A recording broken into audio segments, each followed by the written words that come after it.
হয়, সমাগত 2026 বিধানসভা নিৰ্বাচন।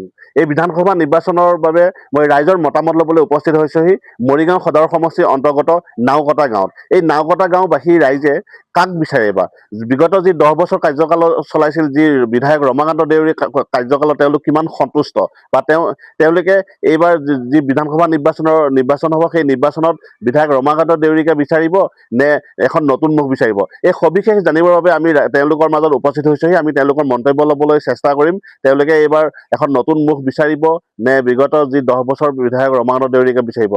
সবিশেষ চাবৰ বাবে এই প্ৰতিবেদন আপোনালোকে চাই থাকক। বিশেষকে ইমান এটা দেখা নাই।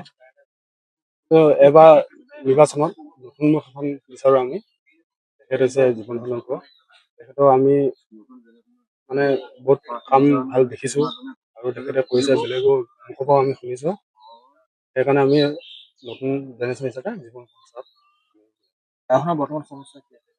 সমস্যা মানে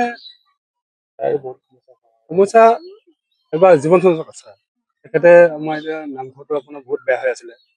তেখেতে এবাৰ নামঘৰটো দি দিছে আৰু ওচৰতে আপোনাৰ হেৰি আছিলে এইটো সৰস্বতী থান আছিলে আমাৰ গাঁৱৰ পৰা পূৰ্ব গাঁৱত তেখেতে তাতো দিছে।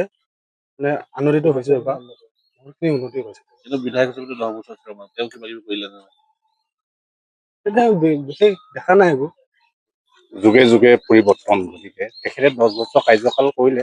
তেখেতে নকৰা নহয়, তেখেতে বহুত কৰিছেও, হ'লেও বয়স অনুতাপে তেখেতৰ এতিয়া যিমানখিনি বয়স হৈছে তেখেতে মোৰ হিচাপে তেখেতে বহিব লাগে। এতিয়া নতুন জেনেৰেশ্যনে বিচাৰিছে জীৱন কৰ্ণদেৱক। গতিকে তেখেতৰ বয়স আছে, বুদ্ধি আছে, তাৰ বাদেও তেখেতৰ অলপমান শিক্ষা অৰ্হতাও বেছিকৈ আছে। গতিকে সকলোখিনি চালি জাৰি চাই আমি তেখেতকে ছাপোৰ্ট কৰিম বুলি ভাবিছোঁ এই বছৰ। হয় হয় হয়, কামত সন্তুষ্ট নহয় নেকি? সন্তুষ্ট হয়, হ'লেও আপোনাৰ তেখেতে কাম নকৰাকৈ থকা নাই, কৰিছে বিভিন্ন প্ৰান্তত বিভিন্ন মঠ মন্দিৰেই হওক, ৰাস্তা পদূলিয়েই হওক, দেখা নাই যদিও শুনিছোঁ হৈছে। হ'লেও এতিয়া মই আপোনাৰ আগতে কৈছোঁ ন, বয়সৰ কথা এটা আছে। 10 বছৰ যিহেতুকে কাৰ্যকাল কৰিলে তেখেতৰ বয়সটো ক্ৰমান্বয়ে কমি কমি আহি আছে। এতিয়া ৰাজনীতিৰ ক্ষেত্ৰত বয়স কম বেছি সেইটো কথা নহয়, হ'লেও এখেতৰ যিমানখিনি অৰ্হতা আছে তেখেতকে আমি ৰাইজে ছাপোৰ্ট কৰিছোঁ আৰু জীৱন কৰ্ণদেৱকে। এতিয়া জীৱন কৰ্মকে বিচাৰিছোঁ। কিয় বিচাৰিছে জীৱন? কিয় বিচাৰিছোঁ ইয়াত এতিয়া নামঘৰটো বেছি ভাল পাইছোঁ, সেইটোৱে কথা আৰু কি কথা।